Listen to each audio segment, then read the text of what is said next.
Hello everyone, welcome to teaching online. इस वीडियो में हम chemistry chapter 2 is matter around the sphere को करेंगे continue. Fractional distillation is used for separating a mixture of two or more miscible liquids whose difference in the boiling point is less than 25 K। अब यहाँ पे जो हमने simple distillation पढ़ा था उसके अंदर हमने बोला था हमने गलती से दो लिक्विड्स को मिक्स कर दिया है। वो लिक्विड्स हैं एसीटोन एंड अ वाटर। लेकिन हम फ्रैक्शनल डिस्टिलेशन में क्या करते हैं, एथेनॉल और वाटर का एग्जांपल लेते हैं। हमने गलती से एथेनॉल और वाटर को मिक्स कर दिया और वो इतने वो हैं कि वो दोनों आपस में मिक्स भी हो गए। ठीक है, लेकिन हमने देखा था कि सिंपल डिस्टिलेशन में एक डिफरेंस था कि हम सिंपल डिस्टिलेशन उनके लिए यूज करते हैं जिनके बॉइलिंग पॉइंट का डिफरेंस 25 के से ज्यादा होता है, लेकिन हम फ्रैक्शनल डिस्टिलेशन उनमें यूज करेंगे जिनका बॉइलिंग पॉइंट 25 के से लेस होता है। अब एथेनॉल का होता है 78 डिग्री सेल्सियस एंड वाटर का होता है 100 डिग्री सेल्सियस। तो अब आप बताओ कि इन दोनों का बॉइलिंग पॉइंट का डिफरेंस करो और वो 25 के से लेस निकलेगा, 25 से कम निकलेगा। तब हम कौन सा यूज करेंगे, फ्रैक्शनल डिस्टिलेशन। यस, अब हम एथेनॉल और वाटर के लिए अब हम कंफर्म हो गए कि हमने कौन सा करना है, फ्रैक्शनल डिस्टिलेशन करना है।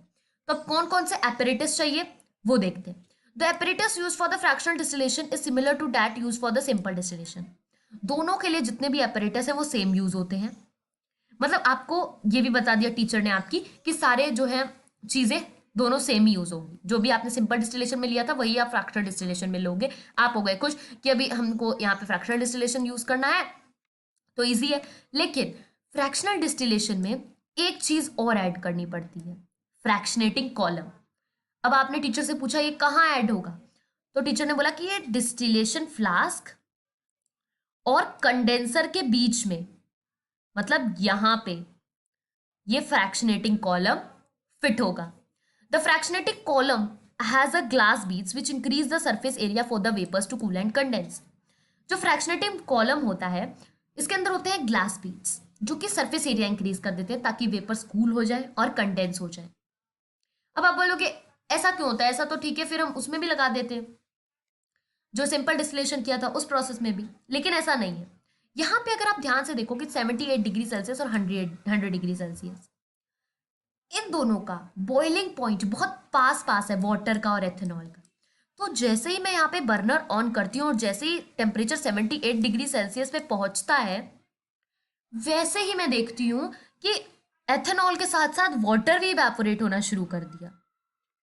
क्यों? क्योंकि इन दोनों का बॉइलिंग पॉइंट बहुत पास पास है और वाटर जो कि बिल्कुल प्योर होता है, बिल्कुल प्योर वाटर, ठीक है, वो एग्जैक्ट 100 डिग्री सेल्सियस पे जो है वो स्टार्ट करता है बॉईल।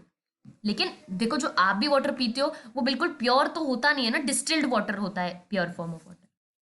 तो अब ये वाटर तो बिल्कुल प्योर है नहीं, तो ये 100 डिग्री सेल्सियस या उससे नीचे बॉईल करना शुरू कर देगा। तो आपने देखा कि इथेनॉल के साथ साथ वाटर भी इवेपोरेट हो रहा है। तो अब जब दोनों साथ में इवेपोरेट हो रहे हैं तो फिर यहाँ पे अब दोनों इवेपोरेट होके कहाँ जाएंगे, फ्रैक्शनेटिंग कॉलम में जाएंगे। अब फ्रैक्शनेटिंग कॉलम का फंक्शन क्या है, क्यों यहाँ पे मैंने फ्रैक्शनेटिंग कॉलम लगाया? ऑब्वियसली सिर्फ एथेनॉल और वाटर के लिए नहीं, जो भी आप बॉइलिंग पॉइंट यूज करोगे, जो भी मिक्सचर्स यहाँ पे आप यूज करोगे उनका बॉइलिंग पॉइंट थोड़ा पास पास में ही होगा, लेस देन 25 के होगा। तो उन सब में यही केस होगा कि दोनों जो मिक्सचर का है, दोनों लिक्विड जो है वो एक साथ इवेपोरेट होना शुरू कर देंगे। जैसे यहाँ पे इथेनॉल और वाटर, ये दो लिक्विड इवेपोरेट होना शुरू कर दिए। अब इसके अंदर क्या होगा, अब जैसा कि 78 डिग्री सेल्सियस हो चुका है थर्मामीटर पे, अब उससे आगे ही बढ़ेगा टेम्परेचर, तो एथेनॉल और जल्दी जल्दी इवेपोरेट होना शुरू होगा, लेकिन अभी वाटर धीरे धीरे इवेपोरेट हो रहा है। तो इथेनॉल जल्दी जल्दी, ये रहा, मैं यहाँ पे एग्जैक्ट फ्रैक्शनेटिंग कॉलम ऐसे बना देती हूँ मैं।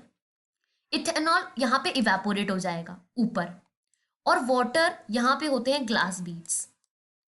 अब यहाँ पे क्या होगा, जब वाटर इवेपोरेट होगा धीरे धीरे तो ये तो बहुत जल्दी और बहुत सारे एथेनॉल के वेपर्स बन रहे हैं, तो ये यहाँ पे क्या हो जाएंगे, यहाँ से कंडेंसर के थ्रू निकल जाएंगे। लेकिन वाटर वाटर के इवेपोरेशन जो वेपर्स हैं, सॉरी, वो बहुत कम बन रहे हैं। तो यहाँ पे ये ग्लास बीड्स क्या करेंगी, सरफेस एरिया बढ़ा देंगी, जिसकी वजह से ये जो वाटर वेपर्स है ये यहीं पे कूल हो जाएंगे और यहीं पे कंडेंस हो जाएंगे। ग्लास बीड्स इन्हें ऊपर जाने ही नहीं देंगी।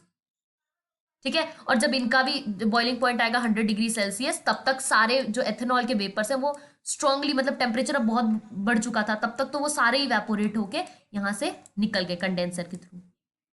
कंडेंसर में यहाँ से कोल्ड वाटर इन करके उनको कंडेंस करके यहाँ से बीकर में निकाल लिया गया। ये जब प्रोसेस हो रहा था तभी यहाँ पे जो वाटर वेपर्स थे, जो वाटर के वेपर्स थे, वो यहाँ पे कूल और कंडेंस ही हो रहे थे, मतलब ठंडे हो रहे थे और वापस बीकर में गिर जा रहे थे। ओके, तो आपको समझ आया क्यों ऐसा हो रहा है? क्योंकि इन दोनों का बॉइलिंग पॉइंट बहुत पास है। अगर मैंने कोई फ्रैक्शनेटिंग कॉलम नहीं लगाया तो दोनों इवेपोरेट होंगे, दोनों यहाँ से कंडेंस होंगे, दोनों गिर जाएंगे, और फिर जो लास्ट में यहाँ पे आपको मिलेगा वो एथेनॉल नहीं होगा, वो एथेनॉल और वाटर का मिक्सचर होगा, और आपको भी नहीं पता चलेगा कि ये किस चीज का मिक्सचर है। सो यहाँ पे एक बात क्लियर हो गई कि fractionating column has a glass bead which increase the surface area for the vapours to cool and condense. यहाँ पे आपको फ्रैक्शनल डिस्टिलेशन कॉलम की पेपर में जो है डेफिनेशन लिखनी है।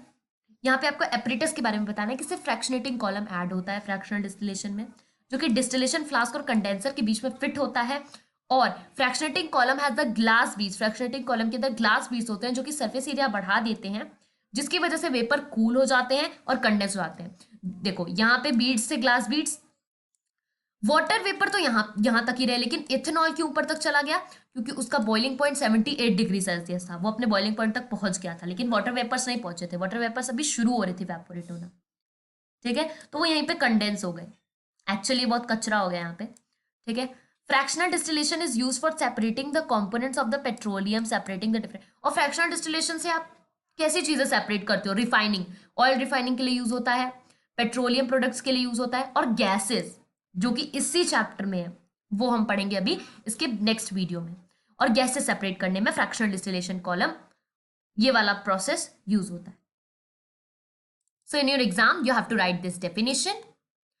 एपरेटस के बारे में लिखना है, फ्रैक्शनेटिक कॉलम यूज होता है, कहाँ फिट होता है? डिस्टिलेशन फ्लास्क और कंडेंसर के बीच में। और ग्लास बीड्स होती हैं इसके अंदर जो कि सरफेस एरिया इंक्रीज कर देती हैं for the vapours to cool and condense. Fractionating column कहाँ यूज होता है, और ये एक डायग्राम बना देना है। आप डायग्राम में देख सकते हो, यहाँ पे मिक्सचर लिख दिया है, राउंड बॉटम फ्लास्क है, फ्रैक्शनेटिंग कॉलम है, दिस इज द कंडेंसर, यहाँ से वाटर बाहर जाएगा, यहाँ से वाटर इन जाएगा। कौन सा वाटर? जो कि आपने डाला है इन वेपर्स को ठंडा करने के लिए, जो वेपर्स इस पतली सी लाइन से आ रही है इनको ठंडा करने के लिए। ओके, और यहाँ बीकर में कलेक्ट हो जाएगा। सो इस वीडियो में हमने पूरा फ्रैक्शनेशन डिस्टिलेशन जो है वो समझा। मिलेंगे नेक्स्ट वीडियो में। Thank you very much.